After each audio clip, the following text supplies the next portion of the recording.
In the midst of the crowd.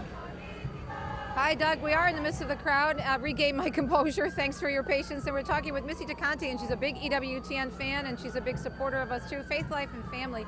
Love it. Take a stand with style. That's right. We speak the same language, That's girlfriend. Right. Well, why not be pro-life, but have it with style? You know, that the idea is to be able to wear these things in the workplace, casually and everything. Instead of, there's a time and place for t-shirts and things like that.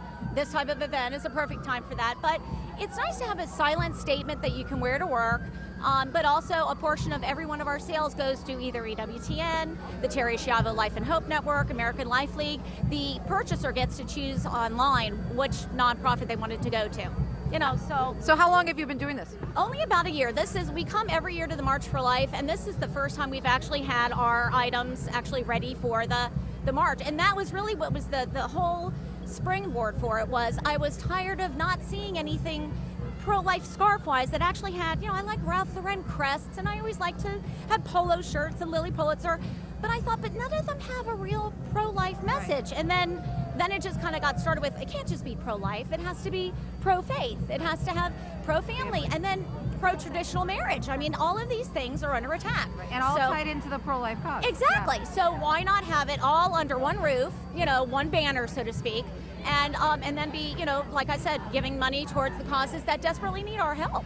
Do you notice now that you'll be able to wear at obviously at events like this, but when you're out in the public, let's say more in secular society, people say, wow, that's lovely. What does it mean? Exactly. That's why I say, think of it like as a long train ride home, and somebody might just see the crest and think, oh, that's attractive. But upon closer examination, they go, oh, wait a minute, that's not Ralph Lauren. What is that? And it might it might spark a conversion or prevent someone from having an abortion, or maybe they were thinking of euthanizing someone in their family, and it at least allows you to broach the subject, or not. It can just be a silent statement. I mean, we have another crest for people that don't want the symbols, if they're not that in your face.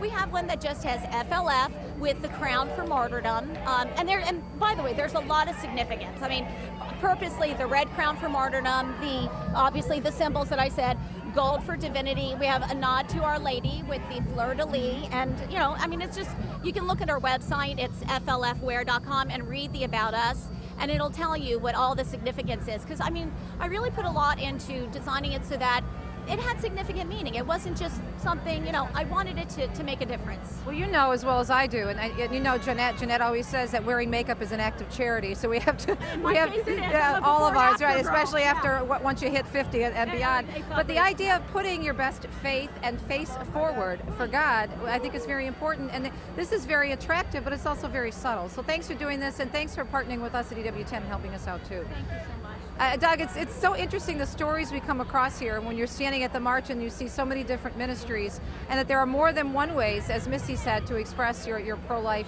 faith and family cause. And this is just one way to do it. Love the scarf. Love the bling. Nice job. Thank you. Back to you. Very good. Thank you, Teresa. And of course, after getting as emotional as you were there before.